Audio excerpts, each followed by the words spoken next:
জেলায় জেলায় তো বটেই, শহরেও দেখা যাচ্ছে এই ছবি যে তৃণমূল নেতাদের বাড়িতে, কখনো বা দোকানে, কখনো বা গুদাম ঘরে বস্তা বস্তা কিন্তু এরকম ত্রাণ সামগ্রী মজুত করে রাখা হয়েছে। এবার সেই ছবি দেখা গেল বারুইপুর পঞ্চায়েত সমিতির সদস্য সুধাংশু নস্করকে গ্রেফতার করা হয়েছে। তার বাড়িতে মিলেছে প্রচুর পরিমাণে সরকারি ত্রাণ সামগ্রী। উদ্ধার হয়েছে সরকারি ত্রিপল, কম্বল। গতরাতে এই অভিযান চালিয়েছিল বারুইপুর থানার পুলিশ। দেখতে পাচ্ছেন প্রচুর সরকারি ত্রাণ সামগ্রী তা মজুত করে রাখা হয়েছে। যা দুর্গত মানুষের কাজে লাগার কথা, যা বিলিয়ে দেওয়ার কথা, তা কিন্তু মোটেই বিলিয়ে দেওয়া হয়নি, মজুত করে রাখা হয়েছে এভাবেই স্তরে স্তরে। পার্থপ্রতিম ঘোষ আমাদের প্রতিনিধি রয়েছেন এই মুহূর্তে টেলিফোন লাইনে। পার্থপ্রতিম, দেখো, বিভিন্ন জায়গা থেকে কিন্তু এই অভিযান হচ্ছে পুলিশের, এবং সেখানে দেখা যাচ্ছে যে একেবারে সাধারণ মানুষের জন্য যে ত্রাণ সরঞ্জাম সরকারি জিনিসপত্র দেওয়া হয়েছিল, সেগুলো কিন্তু সাধারণ মানুষের কাছে বদলে একেবারে যারা পঞ্চায়েত সমিতির সদস্য থেকে শুরু করে মেম্বার, তাদের বাড়ি থেকে, প্রধানের বাড়ি থেকে, সেই জায়গা থেকে উদ্ধার হচ্ছে। এবারে জায়গাটি ঘটনাস্থল হচ্ছে বারুইপুর, যে বারুইপুরে পঞ্চায়েত সমিতির যিনি সদস্য সুধাংশু নস্কর ওরফে ভাস্কর, তার বাড়িতে গতকালকে বারুইপুর থানার পুলিশ এটা রেড করে, এবং সেই রেড করে দেখা যায় যে বাড়ির মধ্যে থরে থরে সাজানো রয়েছে এরকম কিন্তু যে ত্রিপল, পাশাপাশি হচ্ছে ব্ল্যাঙ্কেট, এছাড়া বিভিন্ন জিনিসপত্র যেগুলো হচ্ছে সরকারি প্রকল্পের সাধারণ মানুষের কাছে যেগুলো থাকার কথা ছিল, তার বদলে একেবারে পঞ্চায়েত সমিতির মেম্বার আর যিনি পঞ্চায়েত সমিতির তার বাড়িতে একটা গোডাউন করে সেখানে কিন্তু রেখে দেওয়া হয়েছে। এবং এই মতোই গতকালকে যখন এই রেইড হয়, তার বাড়ি থেকে এরকম প্রায় প্রচুর পরিমাণে ত্রিপল, ব্ল্যাঙ্কেট, এছাড়া বিভিন্ন জিনিস উদ্ধার হয়েছে, এবং এই পঞ্চায়েত সমিতির যিনি সদস্য সুধাংশু নস্কর ওরফে ভাস্কর, তাই গ্রেফতার করেছে বারুইপুর থানার পুলিশ। ধন্যবাদ পার্থপ্রতিম। ঝড় বৃষ্টিতে লন্ডভন্ড গোটা কলকাতা, দিকে দিকে উপড়ে পড়ল গাছ, ব্যাহত হলো যান চলাচল। আউটরাম ঘাট স্টেশনে বিদ্যুৎস্পৃষ্ট হয়ে মৃত্যু হলো একজনের।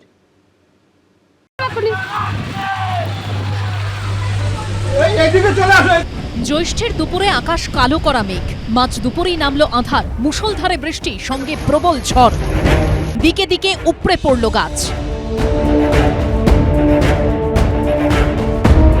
ঝড়ে আম কুড়োতে গিয়ে মৃত্যু হলো এক যুবকের। প্রিন্সেপঘাট স্টেশনে ওভারের তারের উপরে গাছ ভেঙে পড়ে, দাউ দাউ করে আগুন লেগে যায়। সেই সময় আম কুড়োতে গিয়ে বিদ্যুৎস্পৃষ্ট হয়ে মৃত্যু হয় এক যুবকের।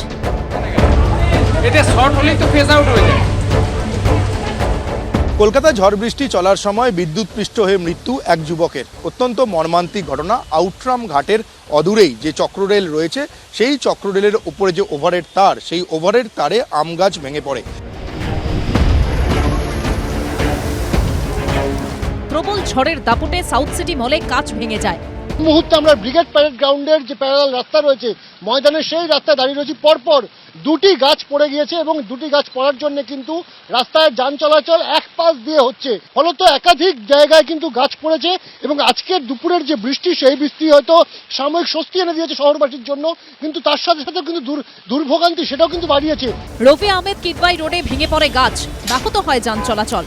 মুষলধারে বৃষ্টি, দিনেই নেমেছে রাতের আঁধার। এই মুহূর্তে আমরা দাঁড়িয়ে রয়েছি রফি আহমেদ কিদওয়াই রোড এবং তার সঙ্গে এসএন ব্যানার্জি রোডের যে সংযোগস্থল সেখানে, এবং দেখা যাচ্ছে একটি রাধাচূড়া গাছ সম্পূর্ণভাবে ভেঙে পড়েছে এই রাস্তার উপরে। এই গাছ ভেঙে পড়ার কারণে ছিঁড়ে গিয়েছে ট্রাম লাইনের তার। দ্রুততার সঙ্গে বিদ্যুৎ সংযোগ বিচ্ছিন্ন করার কাজ চালিয়েছে পুলিশ, এবং এই মুহূর্তে দেখা যাচ্ছে সেই গাছ কেটে যাতে এই রাস্তা থেকে সরানো যায়, সেই ব্যবস্থাই কিন্তু করছে পুলিশের পক্ষ থেকে। সল্টলেকের গাড়ির উপর হুড়মুড়িয়ে ভেঙে পড়ে গাছ, আহত হন পাশ দিয়ে যাওয়া একটি অ্যাপ বাইকের চালক ও আরোহী। ভিক্টোরিয়া মেমোরিয়ালের কাছে রাস্তার উপর গাছ ভেঙে কার্যত থমকে যায় যান চলাচল। পুলিশ গিয়ে তড়িঘড়ি গাছ সরায়। আমরা আছি ক্যাশিওরিনা লেনে, রেড রোডের সমান্তরাল এই রাস্তার অবস্থা হচ্ছে এই ছবি। চারিদিকে গাছ পড়ে গেছে, গাছ পড়ে একদম অবরুদ্ধ হয়ে আছে।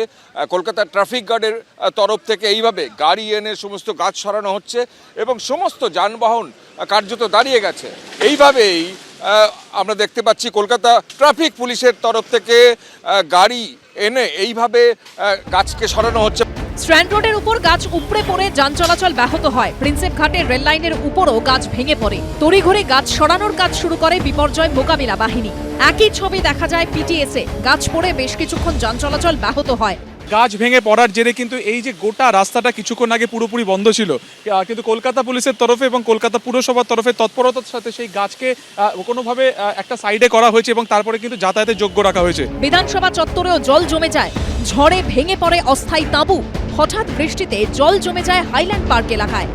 সন্দীপ সরকার, সুকান্ত মুখোপাধ্যায়, ঐশী মুখোপাধ্যায়ের রিপোর্ট, এবিপি আনন্দ। প্রচণ্ড গরমের মধ্যেই কলকাতা ও শহরতলিতে মুষলধারে নামে বৃষ্টি। দুপুরে কালো মেঘে ঢেকে যায় আকাশ। বৃষ্টির জেরে ব্যাহত হয় উড়ান পরিষেবা। মধ্যমগ্রামে ওভারহেড গাছ পড়ে বেশ কিছুক্ষণ বন্ধ থাকে বনগাঁ শাখায় ট্রেন চলাচল। ব্রিজি অর্থাৎ শহীদ ক্ষুদিরাম মেট্রো স্টেশনে ঝড়ে উড়ে গেছে শেডের খানিকটা অংশ। জলমগ্ন রানওয়ে, দাঁড়িয়ে একের পর এক বিমান। কয়েক ঘন্টার বৃষ্টিতে এমনই জলছবি কলকাতা বিমানবন্দরের। শহর কলকাতা এবং সংলগ্ন জেলায় কিন্তু জোরালো হাওয়া, ঝোড়ো হাওয়া এবং একই সঙ্গে বৃষ্টিও চলছে। বৃষ্টির দাপট এবং ঝড়ের দাপটটা একটু দেখাতে বলবো ক্যামেরাম্যান সহকর্মী দীপ্তেন্দুকে। আমরা যেখানে দাঁড়িয়ে আছি এটা কলকাতা বিমানবন্দর চত্বর এবং সেখানে কার্যত দাঁড়ানোই এখন দুষ্কর হয়ে দাঁড়াচ্ছে, কারণ এত প্রবল হাওয়া এবং বৃষ্টি চলছে এখানে। শুক্রবার সকাল থেকেই আকাশের ছিল মুখভার। বেলা গড়াতে কার্যত আঁধার নেমে আসে কলকাতায়। শুরু হয় ঝড়, সঙ্গে ঝেঁপে বৃষ্টি। বিমানবন্দর এলাকায় মুষলধারে বৃষ্টি হয়। বেশ কিছুক্ষণের জন্য ব্যাহত হয় উড়ান চলাচল। প্রবল বৃষ্টিতে ব্যাহত হয় শিয়ালদা বনগাঁ শাখার ট্রেন চলাচল। মধ্যমগ্রামের ওভারহেডের ওপর গাছ ভেঙে পড়ায় বেশ খানিকক্ষণ বন্ধ থাকে ট্রেন পরিষেবা।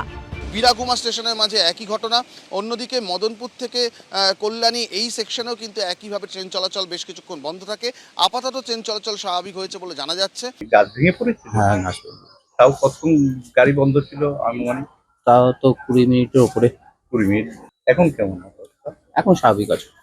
ব্রিজি অর্থাৎ শহীদ ক্ষুদিরাম মেট্রো স্টেশনে ঝড়ে উড়ে গেছে শেডের খানিকটা অংশ। সেখান থেকে বৃষ্টির জল পড়তে থাকে প্ল্যাটফর্মে। তীব্র গরমের পর আকাশ ভাঙা বৃষ্টি, কারো স্বস্তি, কেউ আবার রাস্তায় বেরিয়ে পড়লেন চরম দুর্ভোগে। ব্রতদেব ভট্টাচার্য, সমীরণ পাল ও অরিত্রিক ভট্টাচার্যর রিপোর্ট, এবিপি আনন্দ। তীব্র গরম থেকে অবশেষে মিলল মুক্তি। কলকাতা থেকে জেলা ভিজল স্বস্তির বৃষ্টিতে। উত্তর থেকে দক্ষিণ সকাল থেকে দুপুর গড়াতেই আকাশ ঢাকলো কালো মেঘে। তারপরেই নামলো ঝমঝমিয়ে বৃষ্টির সঙ্গে ঝোড়ো হাওয়া। এদিনের বৃষ্টিতে এক ধাক্কায় অনেকটাই কমল তাপমাত্রা।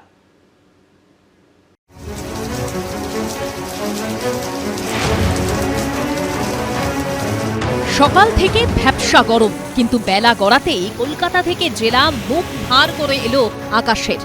দিনের বেলায় রাতের মতো অন্ধকার, আর তারপরেই নামলো অঝোরে বৃষ্টি। কোথাও বৃষ্টি হলো মুষলধারে, কোথাও বৃষ্টির সঙ্গে ঝোড়ো হাওয়া।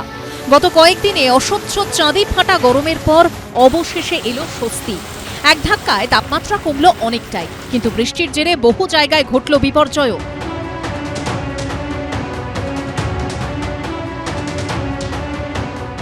উত্তর থেকে দক্ষিণবঙ্গের ছবিটা কার্যত একই। বৃহস্পতিবার বিকেল থেকে টানা কয়েক ঘন্টা বৃষ্টি হয় কালিম্পংয়ে। তারপরই দেখা যায় এই ছবি।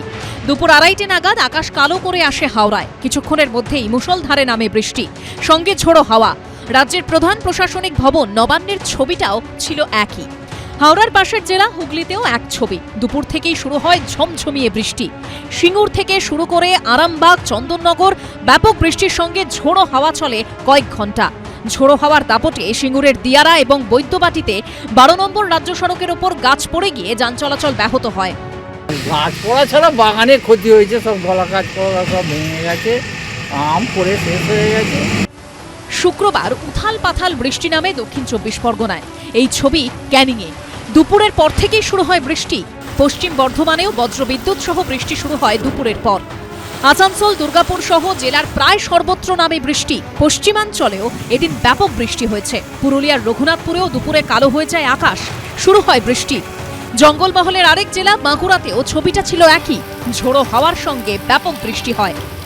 এবিপি আনন্দ। এবিপি আনন্দ, এগিয়ে থাকে, এগিয়ে রাখে।